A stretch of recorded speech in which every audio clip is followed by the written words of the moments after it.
Jimmy Carter. The name evokes images of humility, determination, and service. From a modest peanut farmer in rural Georgia to the President of the United States, Carter's life is one of extraordinary transformation. But here's the question: was Jimmy Carter a good president? His time in the Oval Office was marked by bold ambitions and daunting challenges.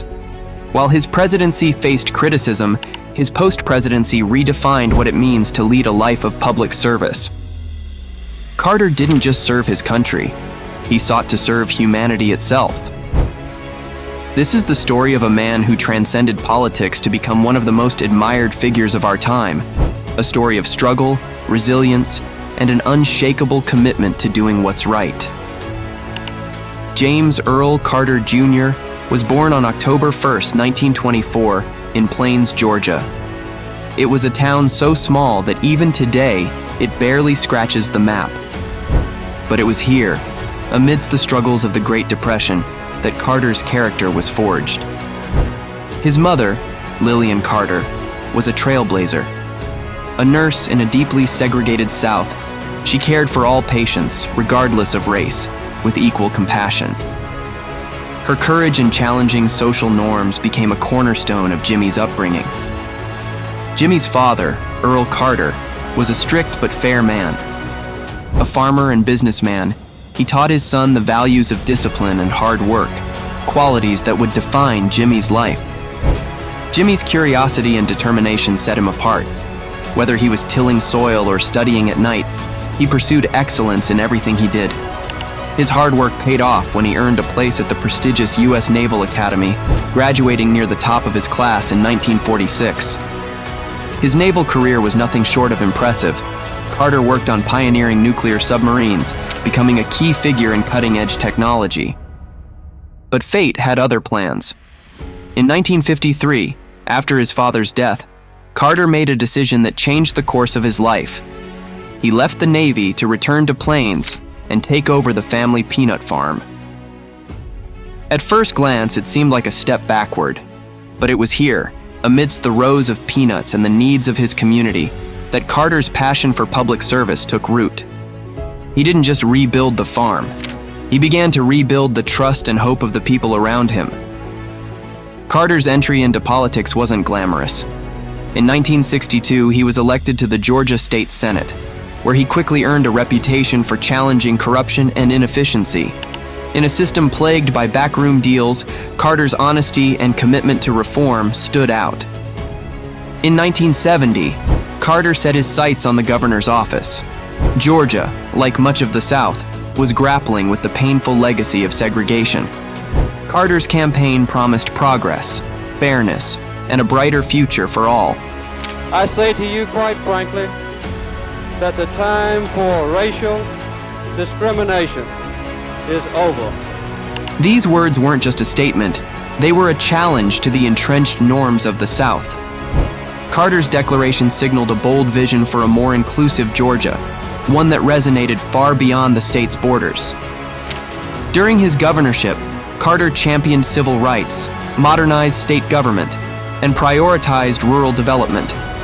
He worked tirelessly to improve education, promote racial equality, and bring transparency to public office. As the 1970s unfolded, it became clear that Carter's ambitions extended beyond Georgia. By 1976, he launched a presidential campaign rooted in honesty, faith, and hope, values that resonated deeply with a nation disillusioned by the Watergate scandal. Against all odds, Carter defeated President Gerald Ford to become the 39th President of the United States. His victory marked the beginning of a new chapter, a chance to restore trust and integrity in the highest office. Carter's presidency began with symbolic gestures. On Inauguration Day, he walked alongside the parade route instead of riding in a motorcade, signaling his desire to connect directly with the American people. One of Carter's greatest accomplishments was the Camp David Accords in 1978. Over 13 tense days, Carter brokered peace between Egypt and Israel, achieving a historic agreement that brought decades of conflict to an end. It was a moment of global significance and a testament to Carter's persistence as a peacemaker. Carter's foreign policy centered on human rights. He condemned apartheid in South Africa, restored Panama's control of the Panama Canal, and worked to promote fairness on the world stage. These actions often drew criticism at home but earned him respect abroad. At home, Carter faced an uphill battle. The energy crisis of the late 1970s forced Americans to confront their dependence on foreign oil. Carter urged conservation, installed solar panels on the White House, and created the Department of Energy.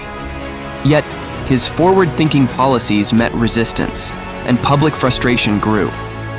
Meanwhile, the economy struggled under stagflation, a mix of high inflation and unemployment. These challenges, combined with the Iran hostage crisis, tested Carter's leadership.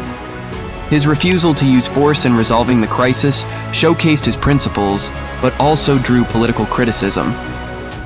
Carter's presidency was far from easy. He once said, "I wanted to make government honest and improve the lives of people everywhere." While his vision wasn't always realized, his commitment to integrity remained unshaken.